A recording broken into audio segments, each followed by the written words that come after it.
I have to. Do you guys know how to call the front desk? No, what are you going to do? I need a plunger. Felix, I don't know, like clogging the toilet. I will out of all the places to clog a toilet, like you wouldn't think it would be here. No. You know? No. Like, do they take big duties or not? In the American South. You'd think. I see. This is Atlanta, though. Yeah. This is like the sophisticated, cosmopolitan southern city. If we were in, say, Mobile, Alabama, okay, yeah, the throat of a toilet anywhere in Mississippi or Alabama is like the size of a trash can. It's like the Holland Tunnel. Yeah, they gotta give you a lot of space. It's gonna take doo-doos of all sizes. All right. Well, figured it out after this. Anyway, so there's war in Europe. First time in 25 years. The Wolf Warrior is a simple man fighting for honor and who wants a girlfriend. He just wants a girlfriend. Yeah. He will fight for China and to achieve a girlfriend. Who is his commanding officer? There is no soy in this movie, which is pretty interesting because I would say China probably has more hectares, however you say that word. Hectares. The hectare of soybean production than America. You know, we're just like we're looking at the size of both places and like how important it is to the diet. But honestly, we're probably equal now. Who cares? But I think we export soy to China actually at this point. They love it. They can't get enough of our soy. They're eating. It shows it's not the soy. It's like the mojo in Austin Powers, or the opposite of it. It doesn't matter whether you eat the soy or not. It matters like how much you internalize it. Because they're eating all our like ConAgra soy. But look at their action star. Their action stars are, dude. It's Wu Jing. It's the hero Lang Feng, who is stoic. He's honorable. When he does that, when he disobeys, he's a little bit silly. He's got a little bit of silliness. He's a little bit of silliness. Okay. This is something that I now believe after you said this. Silliness is the antidote to soy. Yeah, that's very true because the thing that makes soy so insufferable is its self-consciousness. It's afraid to be anything. It's afraid to commit to anything. It has to hedge everything to be above everything. But being silly is a commitment that soy pussies will not make. It is the cringe and base dichotomy. Mm-hmm. Being soy is cringe. Being silly is based. Yep. Silly. So what do you do when you're soy? You never stop being soy. No matter if you're doing a podcast, you're doing like a true crime podcast, or you think the election's going to be stolen, or there's a fucking pandemic. You're still having this bullshit, annoying affect, this weird disconnect. If you're silly, it's like, okay, work is done for now. Time to play hopscotch and sing a ribald chant and make a joke about, make fun of my friend. And once silly time is over, that's when we resume our mission. And so, think about who's silly. Shamar Moore, Lang Feng. That's it. But are these guys soy? No. Here's an example from the film itself. Our hero will seamlessly transition from being agonized over having to potentially shoot his commanding officer in the head at his request to stop other soldiers from getting hit by a sniper, and then he'll just stick his tongue out to his friends, and they'll be like, "Ha ha ha ha!" Yeah. So soy is insecurity.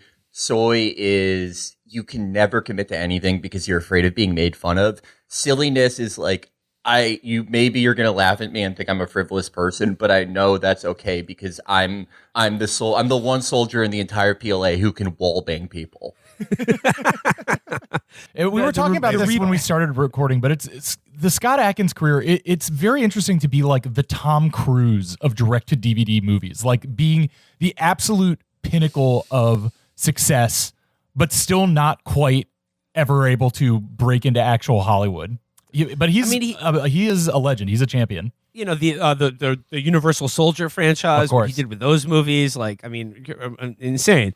And then also Adkins is he see, this is the thing, he possesses something and he's probably not used in Hollywood because what he possesses are virtues that are going unused. Actual martial arts skills, actual he's stuntman skills. Yeah, he does the stunts, the fighting, and he's a good actor. and like he conceivably like carries himself both in his physical skills and performance as like a legitimate badass and tough. If I was Scott Adkins, I would be so honored to get the call from Wu Jing being like, we need you to be the manifestation of Western evil badassery in our Chinese army movie. Think about every villain in any type of American action film, if you can call them that, since the marvelization of American culture. Every villain has been written by an AI to produce the maximum amount of slash fan fiction possible. They're how badass they are, how cool they are, how interesting they are. It's all secondary because they're using techniques from Operation Freakout to convince American teenagers to write gay fan fiction about them. Nothing else matters. With Scott Adkins, he's better than that. And, you can if you want. Look, if you just want to do that, if you want to write slash fiction where Lang Feng and Tomcat, those two characters fuck, that's, knock yourself out. But you shouldn't be convinced to do it by mind control put forth by Disney. And another thing I love about the Tomcat character is despite the pains they go to elucidate that he is a former U.S. Navy SEAL, the times he speaks in the movie, he's like, all right, listen, you cunts. I'm going to tell you one thing about these PLA. I'm going to tell you one thing about these PLA chavs. They ain't no fucking picnic. So, all right, listen, you cunts. Listen, you fucking cunt. I'm a former U.S. Navy SEAL. I've got the Medal of Honor. It's up the apples and pears, ain't it? You cunts don't want to be caught and put into one of the black categories. Tell you geezers right now, the way that they're doing it, the way that personal and community development happens in China is really something spectacular. Guangzhou Steel and Iron Ore Corporation has already beaten expectations for financial years 2022. You fucking lot think you could go up against that? So Matt, what do you remember from Wolf Warrior 2? Like, what's the general plot? Before I begin, I have a statement to read. Dear Eternal President Xi, from afar, I have greatly admired your stewardship of the Chinese Communist Party. It is clear by now that socialism with Chinese characteristics offers the only viable global alternative to terminally declining U.S. dollar hegemony. The comprehensive deepening of reform at home, coupled with the visionary Belt and Road Initiative abroad, are offering a stable basis for the development of a worldwide alliance of progressive national elements towards the long-term goal of overthrowing Anglo-American finance capital and establishing global communism. However, there is one issue with your leadership that sadly prevents me from offering my official endorsement of Xi Jinping thought. A black mark on your record that has become increasingly difficult to ignore. The presence of CGI blood and muzzle flashes in Chinese action blockbusters such as Wolf Warrior 2. If the 1980s-style action films of your regime are going to insist on using the contemporary Washington consensus approach to action special effects, sacrificing verisimilitude and awesomeness on an altar of grim budgetary efficiency, perhaps party-led development really is functionally identical to neoliberal capitalism. As such, I am hereby calling for the U.S. to renew its commitment to defending the sovereignty of Taiwan, supporting the struggle of freedom fighters in Hong Kong, and calling on our State Department to increase diplomatic pressure to force regime change, to punish the continued persecution of the Uyghurs, whatever they're called. Anyway. I knew it. I knew it was coming. Yes. I guess the granddaddy of them all is the Larry David the cryptocurrency exchange FTX. Now, all I will say about this commercial is that I thought it was very funny until I realized it was a crypto ad. And it's Larry David throughout history telling like people like the inventor of the wheel or the light bulb that their idea sucks. And then the joke being is that like, a buffoonish naysayer like that who would look at the invention of electricity as something to be scoffed at is exactly like people now who claim that crypto is anything but a safe, secure investment asset. Did they have him around 32 AD This guy is like, I'm the son of God. And he's like, no, you're not. Let's kill him. So that's what I would have done. I'm going to go have a conversation with the local centurion. This guy's raising the rabble. So that's the choice I would have made. I don't know if it's the right choice, but it's what I would have done if I was a director. Absolutely. I'm I'm going to drop a Sistari on this guy. Yeah, if you're against crypto, you would have killed Christ. Yeah, there should have been Larry David approaching Pontius Pilate, and Pontius is like, "Here's your 30 pieces of silver," and Larry's like, 30? Really? How about 35? Yeah. I mean, like, yeah, if there are no rules anymore and there's sports gambling and Eminem is on the halftime show and there's crypto, like that's the no rules country. This was all unimaginable, 20 years ago, back before I was born.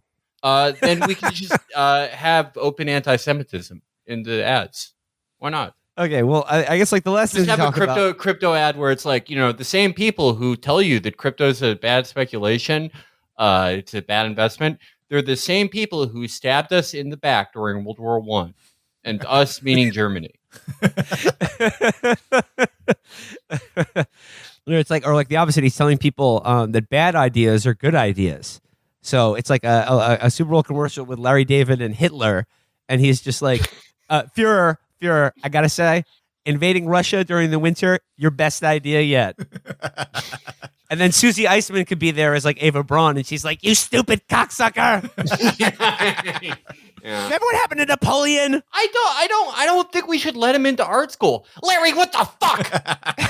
Look what you caused not letting him in. I don't think that would be a good ad. And I guess the last thing to really talk about regarding the Super Bowl is, of course, the halftime show. Felix, did you tune in just to watch the halftime show? No, I didn't even watch that. I was finishing the final series that I'm watching for This Is Us. I was watching Queer as Folk and playing Sekiro, but then I saw people were tweeting about Eminem, and I was like, Eminem has the biggest soul in the entire world, and he's perfect. I don't even know what he did. He took a knee. Oh, damn. Yeah, no, Eminem, people on Twitter criticize Eminem, but he also like does the thing that they tell you you're supposed to do. Like he's going to Thanksgiving and he's confronting racist relatives. He was married to a racist woman and killed her and put her in the trunk of his car. That's why they broke up. Him and Kim broke up, and that's why he like kills his mom in that song. Eminem's awesome. I think he's like one of the greatest Americans. I think he has one of the biggest souls in the entire world. He has an amazing spirit. Everything I've heard from people in Michigan, he's a great dad, and he's perfect. And I love him. He's got a Taco Bell in his house. Yeah, he's sick. If you're like against it, you don't have to like Eminem's music, but if you're like against Eminem, fuck you. Well, it was really, the thing was more based around Dr. Dre. Yeah. He's the first person that they show in the halftime show, and then there's Snoop, and then there's 50 Cent hanging upside down like a Dracula. He looked very full of blood. He looked like a blood piñata. That was the only part of the Super Bowl halftime show that I was just like, what the fuck?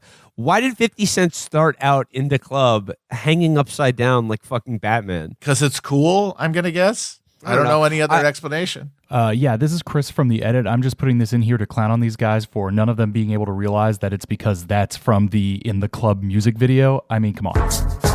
But recognize that we are still in the grips of a national trauma. Polls show that the vast majority of Americans believe we are on the wrong track, and people will have little patience for lavish claims of progress that defy their lived experiences. So, David Axelrod here. David, you're 75 years old. Stop it. You do not stop it. You don't have to say that. Don't do that.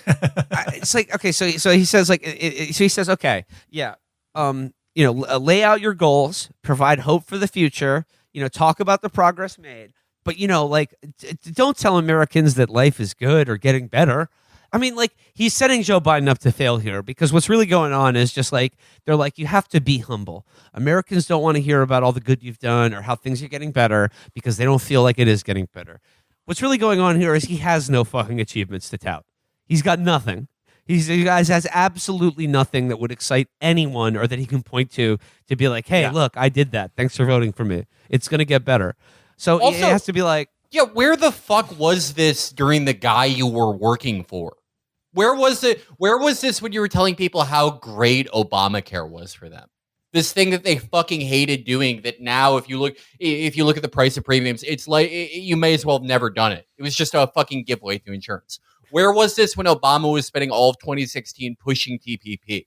This is like when it's finally not you. That's when you notice things aren't getting better for people. Well, Felix, I delusional. God damn it. Well, Felix, I mean, I think the context is Obama, he was not president in the midst of a national trauma. You know, so people are feeling traumatized right now, which is why you can't tout the I don't know, the child tax credit that you didn't get passed or every other thing you've reneged on. Yeah. People's lived experience right now is trauma. And Joe Brandon, he needs to acknowledge that. It's really interesting how it's racist to say this when after Obama's presidency, but when it's not you, when it's not your responsibility, this is fine to say. If Web 2.0 was about like disrupting how people access the internet or how people sort of access different companies or different services before by adding like a layer of consumer internet to it, Web 3.0. Oh my God. I'm every time I say that, I want to fucking just punch myself. Web 3.0 is like this idea of taking, it's sort of like a specious idea though. They're saying we're taking power back. We're providing power to individuals. We're like sort of, since it's a distributed system, there's not going to be any Facebooks and Googles of the world. You know, it's going to be all these different things. But you see like Andreessen Horowitz, one of the most powerful venture capital firms in Silicon Valley, plunging like literal hundreds of millions, if not billions of dollars into this next wave of startups. And it feels like a sort of contradiction in terms, you know, like maybe they want to corner that market already. Yeah. The thing with Web 0.0 or Web 2, you know, if you want to break it down into its most bare bones, what is this? It's using everyone's desire to be a celebrity to get everyone's information, get all the consumer habits, get their data profile so you can package it and sell it. And that seemed like, oh, okay, this is in declining age of declining profits. This is the last thing that we can package and sell. But no, there is one layer lower, and that's Web 3. And Web 3, like, I feel like with all the shit that I've seen now and shit that you're specifically talking about, I feel like Meta and NFTs, it's all like we're in the 1970s. We're all seeing the worst version of something that they'll eventually figure it out. Because the thing with Web 3 that I now think is kind of smart, if awful, and will like ruin things further, is that you're going to be getting license fees for things that should never have license fees. Like that's technologically impossible now because like it would take the blockchain so fucking long. But in the future, you know, like a conglomerate, they have a subsidiary that like they buy and sell GIF rights in the way that you would with musicians' masters. Yeah. And so when you use or see like the Drake clapping GIF, you pay the equivalent of like 0.02 cents in ETH to some asshole. But and right it costs $75 to do that. Not to Drake. Yeah. You know, Drake's not seeing that money. Well, that's the richest man in the world, is the most gifable man who owns his masters. I think they all secretly know where this is going, and they're all excited. I mean, one Super Bowl commercial that we forgot to talk about last episode, it was kind of blue. I can't believe we forgot about it. Was the one we talked about that one. Okay. The fucking Metaverse one with the Chuck E. Cheese band. Like this is them after this giant quarter of loss, right? They lost billions and billions of dollars, the biggest drop ever. Oh, we are introducing this product on what used to be like the most sacred commercial real estate in the world, and still is, you know, like whatever vestigial power it has is still there, is Super Bowl. And what did they decide to go with? They showed this animatronic band at like a Chuck E. Cheese, having a good time, playing music. All the kids love them. And then the store shuts down and the place is abandoned. And then all the animals get sold to separate buyers. And one of them gets smashed into a goddamn car crusher. And they end up all like in sterile environments where they can't move, where like they're dead. Their batteries aren't being used. They're basically being used as like fucking statues. They're living zombies who are just like propped up in like museum lobbies and places. And then they all get the metaverse goggles. And then in the metaverse, they get to play again as a band in the virtual Chuck E. Cheese. And that's their promise to you. Is that your hopes for this world will die. Elon Musk has been torturing monkeys to death so that he can one day put microchips in our brains. Truly evil.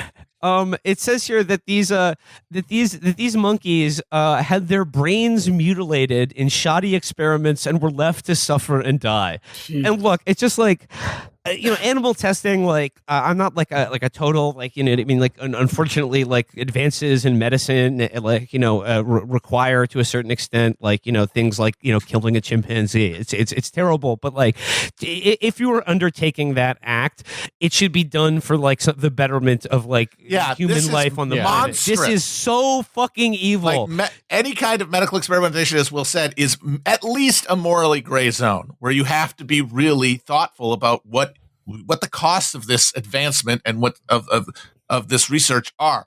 But if you are murdering fucking monkeys so that you can just kick the can down the road on your fucking scam company for another 3 fiscal quarters, that's just pure evil. Yeah, and this is for Elon Musk's company called Neuralink, which is like the idea is that like this will be direct like computer brain interface. And of course, I don't think Musk has any belief that that's going to work. No, it's like it's going to fry these people's neurons. That's fine. What it will do though is buy me time with the money it gives me to devise something that will work, and it only has to work for me.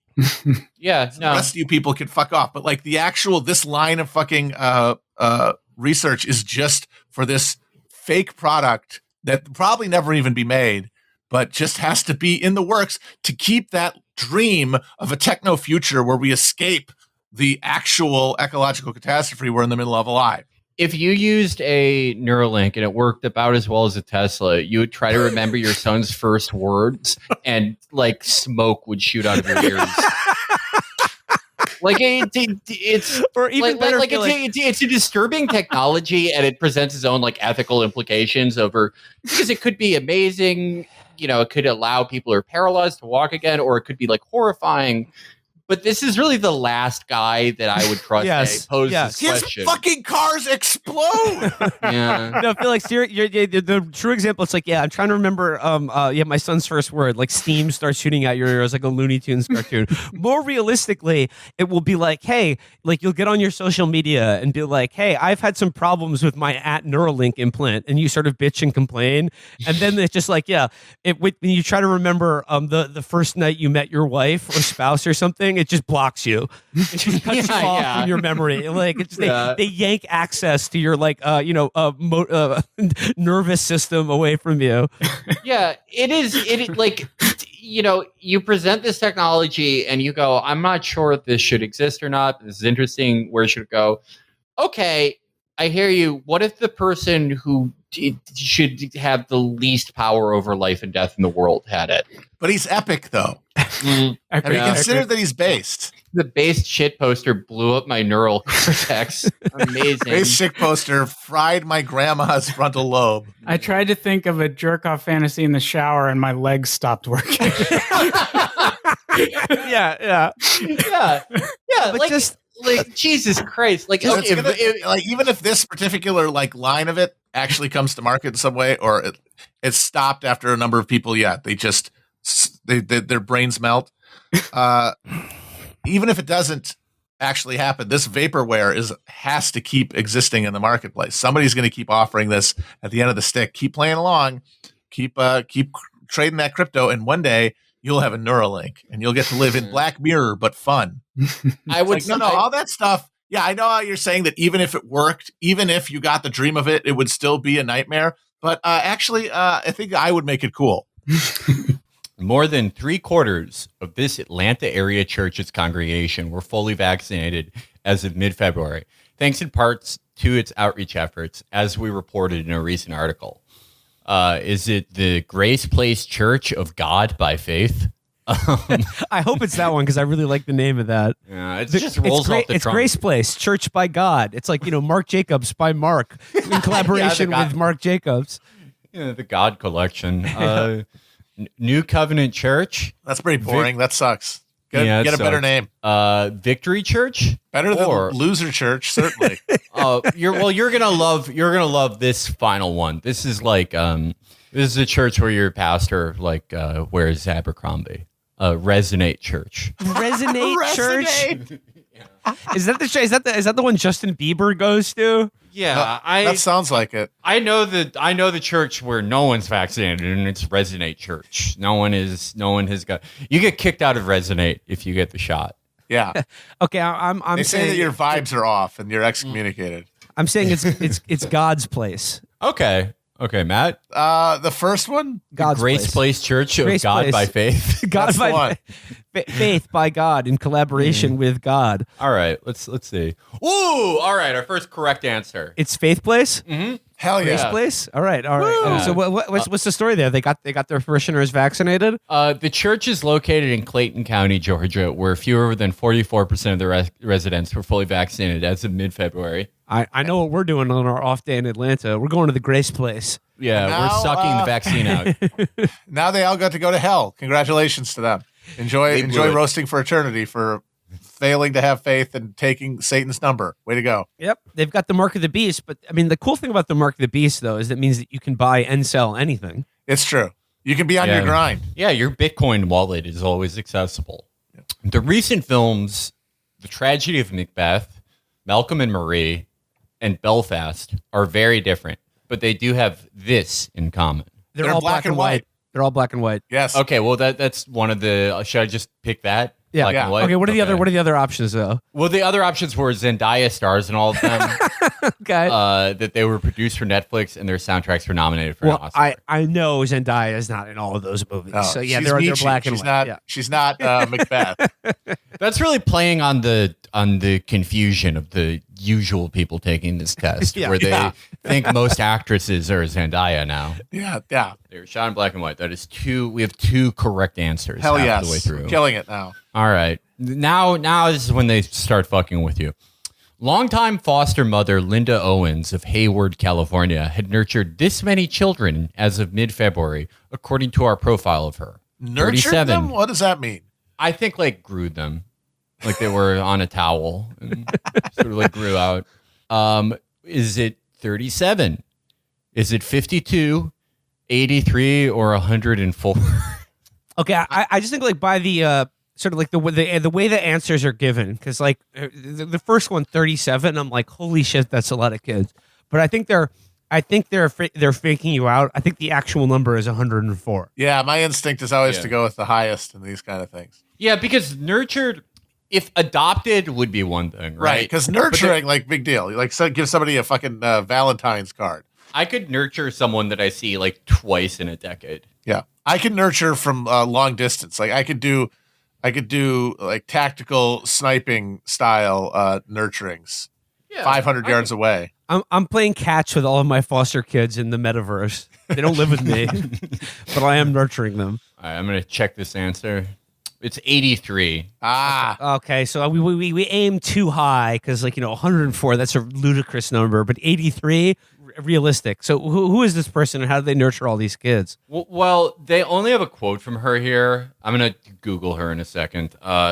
Being able to care for these babies is a gift from God, and I will do it as long as God gives me the will and the strength and the help to do it, she told the AARP. Still not how it's happening. Yeah. Okay, so this is a foster mom. Okay. And there are a lot of local news articles about her where they're the nicest woman in the world. She looks, as you would expect, like the nicest foster mom in the world to look. Yeah. She has sort of cat glasses. She's very grandmotherly. I don't really have anything bad to say about her. Yeah, No, keep it up. She's Good doing for her. great work. In group DMs, she's getting torched. But, here, I'm nice to her. Okay. Workers 65 and older, this is us, with qualifying incomes have recently been made eligible for the Earned Income Tax Credit. Ooh. Which of these statements about the EITC is true? It reduces the tax you owe dollar for dollar. Some states have their own version of the EITC. This is a 1-year change as of now, or all of the above. All of the I'm above. going to go with all of the above. All of the above. Yeah. It's got to be all of the above. Yeah. Boom. Correct. You will never fucking trick us with that, motherfuckers. It's You will always never all get of us the on the above. all of the It's above. always all of the Yeah. above. That's those of you out there who are taking like the ACTs or, whatever you take now. It's probably a new thing. They probably make you play Digimon against an anti-racism instructor. But if any of the Digimon cards say all of the above, play that one. Yes. Did you guys take the ACTs or the SATs? ACTs. ACT for me as well. Oh, wow. Take the SATs. That, I don't know. Someone told me that the ACTs were swagger. No, that's the one they give you in the Midwest. Yeah. That might Is be it? different now, but Yeah, Catherine took the ACTs. yeah. Well, the ACTs had like a writing portion. And if you were an artistic, expressive child like me, you went crazy on that. Do you remember what the writing portion was? What the essay question you had to respond to was? Actually, no. No, I don't. Yeah, imagine that. No. I don't remember either. I don't. I saw an adult on Twitter bragging about getting a 32 on their ACTs the other day. Wow, that's cool. Yeah, that's awesome. I do not remember what I got on them. Do not remember the essay that I wrote, which I'm sure is one of the best essays in the history of the ACT. But this person remembered, good for them. I got a mediocre score on the ACT, and then I just took it again without doing anything in the interim to like study or specifically try to improve my score, and I got the exact same score. Yeah, because like, There you go. Try hard. yeah, I think like in general, you do better at things you don't care about, or like Absolutely. can convince yourself you don't care about, Yeah, it's like Right. getting girls. It's like attracting ladies. Yeah. The most out of my league girls I've ever gotten, I did the same thing I did when I did great on the ACT. I walked in there and I said, I don't care if I go to college. You're disgusting. Looked at the proctor and said, you're disgusting. You're repulsive. What I'm experiencing here in America is like, at least as it regards Russia and Ukraine right now, there seems to me like in the media and political class, there seems to be this frustration with the public that they're not, getting out in the streets and marching against Russian intervention in Ukraine when these very same people either ignored or slandered the people marching against U.S. intervention in Iraq and Afghanistan. And it seems to be this idea that it's your duty to speak out against the actions of other countries that you are not a citizen of. But the conduct of your own government and the politicians you theoretically vote for or are subject to you, ideally, is not of your concern. And in fact, by you singling them out, you're ignoring these more serious problems, or you're not a serious person in some way. Yeah, it reminds me of a famous line by the German playwright Bertolt Brecht, who in one of his poems said that the government didn't like how the people voted, so they decided to change the people. So actually, that's what's happening in so-called representative parliamentary democracies, and also in the United States, but also all over Europe. That elected governments don't have any kind of commitment or responsibility to the citizens themselves. And when the citizens criticize the acts or crimes of their own governments, then those citizens, or even those who are not citizens, like Julian Assange, become dissidents. So I would say that, reading or following the American media, not just the American media, you have it also in the European liberal media or censure media, you always have this kind of cynicism, I would say, and always talking about the dissidents of China, the dissidents of Russia, of Saudi Arabia, or I don't know whom, but rarely are people like Snowden, Assange, Daniel Hale, Chelsea Manning actually called dissidents, dissidents in the sense that they are the real patriots. They're the real patriots in the sense that some of them, like Snowden, they took the Constitution more seriously than the government of the United States. And that's the reason why he ended up extradited in a way from the United States. Why not extradited, but in a way why he had to escape the United States and get a political asylum, not because he loves the weather in Russia, it's pretty cold in Russia. So as we know. So I think that's the true problem. So, and I think the Belmarsh Tribunal, but also all the people who are in one way or the other way, and it's many people already involved in the tribunal, or the allies of the Progressive International, different movements. What we are trying to do is to try to save some of those people if we can. We know very well from our historic experience that these struggles take years or sometimes decades. How many years did Nelson Mandela need to get free? Of course, I don't want Julian Assange to stay in prison for so long, because, as you might probably know, at the last hearing in October, he had a stroke in prison because, this guy already suffered so much. For the last 10, 11 years, he was without son, in complete isolation for the last 3 years, in isolation at the embassy. For what? For revealing war crimes. And I think we should insist and reiterate the point that this is about the crimes and war crimes of not just the United States governments, but also its allies. And that most of those people, Tony Blair, George Bush, many others, are still alive, still free, while the whistleblowers and the dissidents are in prison, or others will also end up in prison. And then, I guess, another thing of note that's happened recently that colors a lot of what's going on here, at least in the very recent events, is the decision by Vladimir Putin to broadcast this kind of very stage-managed cabinet meeting that he had, where he spoke at length. And it was by a lot of observers regarded it as fairly loony even for him. But he gave a long list of prepared comments and sort of berating his own cabinet, but where he spoke about sort of what he sees as kind of the historical context for this, like Russian history, Ukrainian history, and his case for why Ukraine has never actually been independent, and essentially kind of blaming Stalin and Lenin for Ukraine. Yes. Yes. This is actually the staged skit that he pulled on, or televised skit that he pulled on Monday, was actually the second one of these, I think. There was an earlier one that I think was him and Lavrov, his foreign minister, and maybe one other, I forget who it was.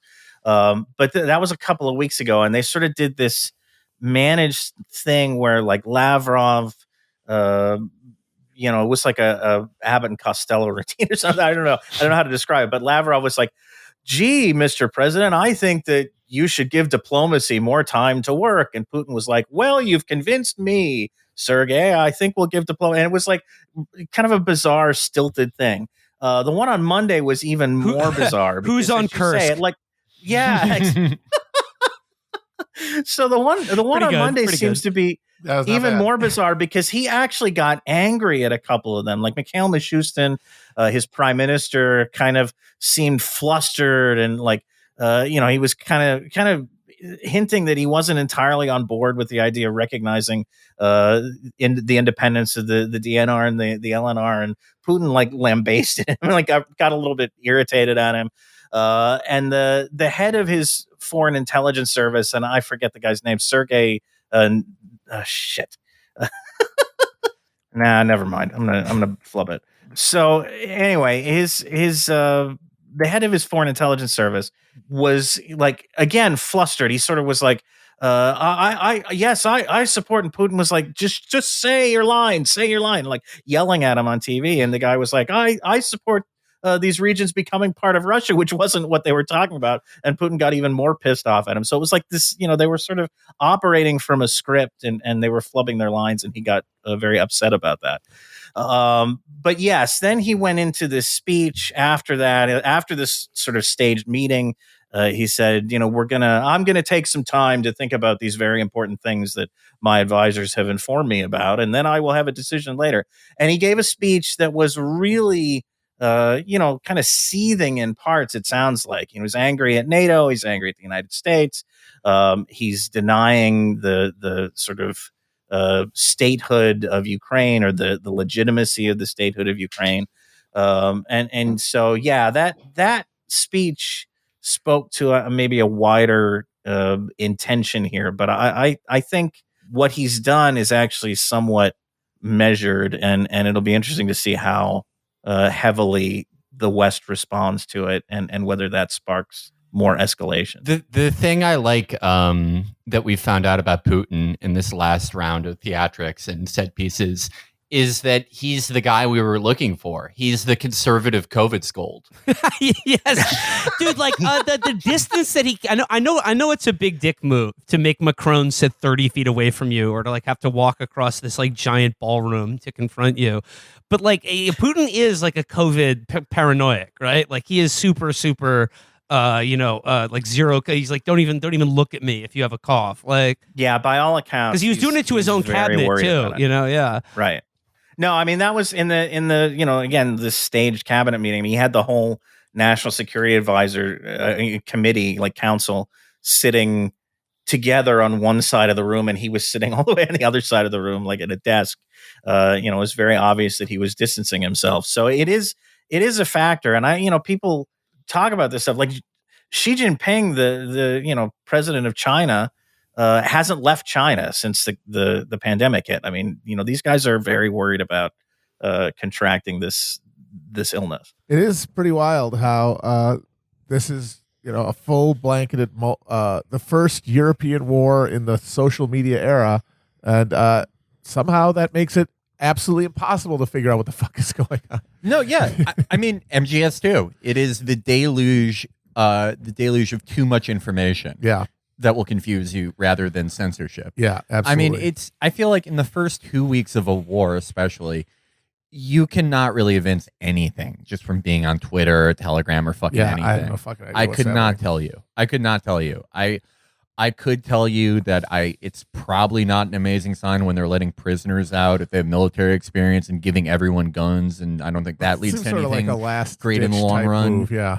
But again, who the fuck knows? Yeah. At the end of the day, I'm just another asshole on my phone. Yeah, we're absolutely just some assholes out here. Right. We don't know, and we didn't think this would happen. So what did we know? Yeah, exactly. But, like we're at the moment. It seems like honestly, like Trump was the real like opening of the seal, where something is on the horizon, something is like a possibility, but you just assume things work a certain way, and you're not going to be disabused of it until something just breaks through that perimeter, and you couldn't really have been asked to expect to assimilate like the real possibility of it, just because from your vantage point, it seemed like things had to be much more rotten than they appeared as relatively comfortable Americans, and it turns out at every level you put a little pressure on, and all of the struts just snap like fucking toothpicks. Yeah. Well, I mean, who knows? Maybe Putin.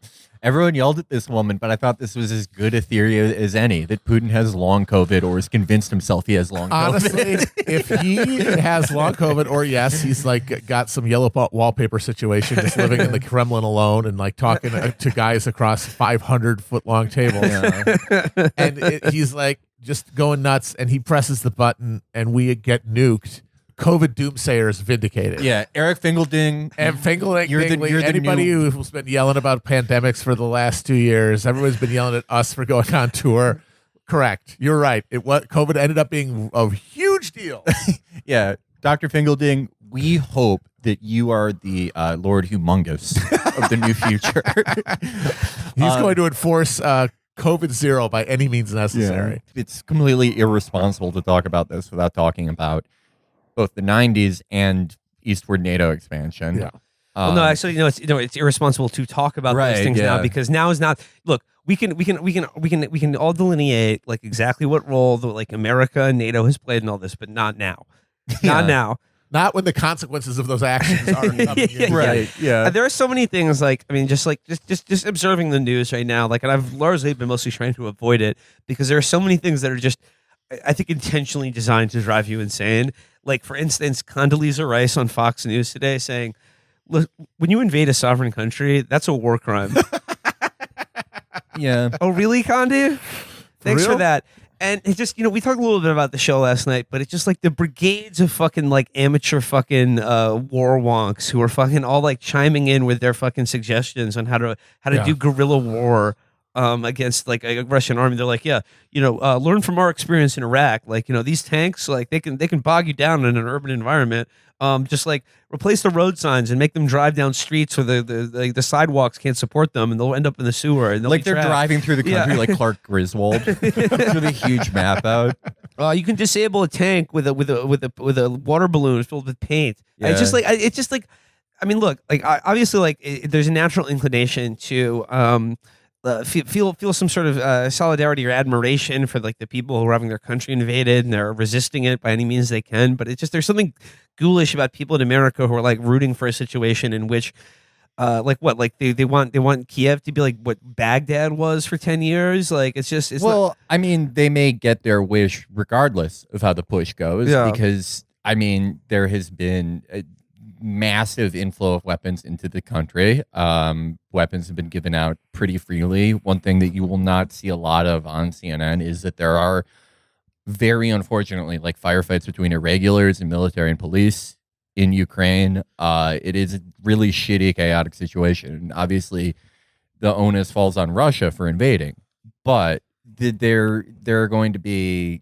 massive consequences for this. Even if this ends, God willing, tomorrow, there will be massive consequences in Ukraine, in DPR, for a long fucking time as a result of this. Well, I think that the tide is going to turn Ukraine's way soon, if it hasn't already, because apparently there's talk of some sort of international volunteer brigade, people in the West just going. They've said that they're going to waive visa requirements for people who want to fight. And I really do think this Joe Biden International Brigade. Yes. This is the branded international. This is the chance for everybody who spent the Trump years gnashing their teeth and foaming at the mouth about Russia and what they did to our country. If you really believe that, you can literally get payback. Do you think that like sci-fi writers named like at Whiskey Fuckery are going to sign up? I mean, if they're serious about their posts, they should do it. Yeah. And yeah, I think more towns should do this. They should just, because there is an absolute limitless number of American towns whose economic engine has shuddered to a halt. Just decide to become another country. Yeah. It's usually when that happens, usually when they're like, we moved our rubber band factory to like a country that doesn't have a flag. They're like, we should take all the money we were going to give to the hospital and give it to Uber. So they put an office here. Yeah. And that's like Pittsburgh. That's a lot of places. What you really should do is just become a theme town just throw a dart at a map, because you don't have to be that thing. No. You can turn Altoona, Pennsylvania into Little Indonesia. That would be all great. of you can be Pennsylvania Dutch, and none of you are Indonesian. You can still do it if you read a few books. Schenectady, New York. We're Lisbon now. Yeah. we're a Portugal style town. I mean, my God, I've wanted to see authentic Balinese puppetry my entire life. I'm not going to Sumatra. Get out of here. But Pennsylvania, that's doable. Stockton, California. Why can it not become Hokkaido, California? Will had a great idea for like a Meiji era theme town. Sort of like a Meiji Restoration era Japan. I'll just say Dayton, Ohio. Yeah. But imagine like that one specifically, that's a guaranteed moneymaker. Like if you really committed to, we're a town ordinance. All the doors are sliding. Paper and wood only. Fuck the fire codes. Oh, dueling is legal in one part of the town. You can like sword duel someone. Yeah. I would love. Oh man! But like, how many fucking? I would go. Yeah, exactly. And how many other enthusiastic weebos would make a fucking beeline to an American Japanese town? If I had a girlfriend, I would take her there. Absolutely, and just, break up with her there and be like, "You have to find your own way home." Yep. I mean, most towns already do that in like miniature, where every city has at least one attempt to do like an Irish pub.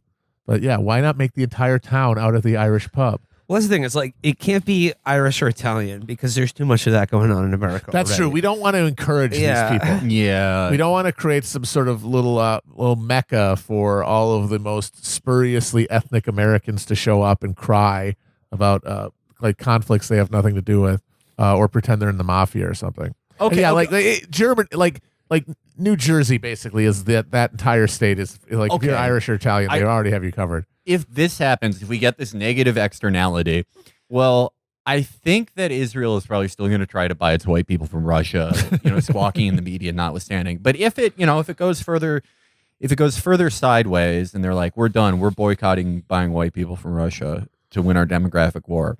If you are too enthusiastic in one of these towns, you are sent to Israel to be white, to outbreed Arabs.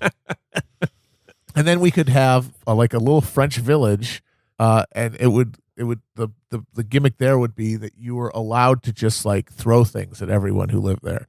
Like the locals would wear like berets and they would drive around on like bikes with a baguette in the thing. And the rule is like when you come into town, you get like a big bag of rotten fruit or whatever, and you can just pelt them with it, and you can get out your weird hatred of French people that you. Yeah, but what is it? What is that? What does that have to offer the townspeople? They pay for the privilege. Okay. Yeah, It's basically like the guy at Coney Island who like would come out and just get shot with paintballs. Yeah. The great thing is, because you don't have to limit this to a present day version of that country, you can do any period in history. It's nonstop. That's like true. if you want to go to like the Austro-Hungarian Empire town, Yes. you can go. Now in another shitty town in Northern California. I would like Austro-Hungarian. That'd be good. Fresno. Yeah, Fresno is yeah. now the Austro-Hungarian Empire. Yeah, everywhere where Dan Quinn has like challenged someone to a race in a parking lot is now like a different historical period. Yeah, you can do like there should be. I feel like upstate New York could handle the Troubles theme town. Yeah, put that in like Belfast, Corning 1972. Elmira. It's troubled enough up there. I don't think they need to be Belfast lean in into it. in the fucking 70s. Yeah. But at least that had the fig leaf of Civil War. He goes back to these goddamn fig He leaves. loves fig leaves. The guy can't get enough. He's hungry. If you are in a classical painting situation and you need to cover your genitals, find me a better leaf. The crisis of the 21st century is upon us, and we must go into this crisis with open eyes, discarding the illusions we spun for our own consumption when we took peace for granted. We can no longer afford to treat our wealthy liberal society as a fatted calf to be slaughtered and parceled out by faction. No, but we can afford to treat you like that, Noah. I mean, good luck, man. If the thing that you're trying to defend is Western consumer capitalism, and say this is now what we have to fight for, I'm sorry, that's just not going to work because the whole push there, the entire appeal of that model is that you don't have to fight for it. That's like the one thing that makes it appealing is that, hey, at least you don't have to worry about, actually being in physical danger. Sure, you are essentially a hamster. You have any meaningful ability to, control the shape of your life and express yourself and your assert yourself in the world. That's all completely forsworn, and you are channeled into incredibly narrow and increasingly narrow consumer choices as your only ability to express yourself. But you're safe. You get to be a safe little veal calf while that's happening.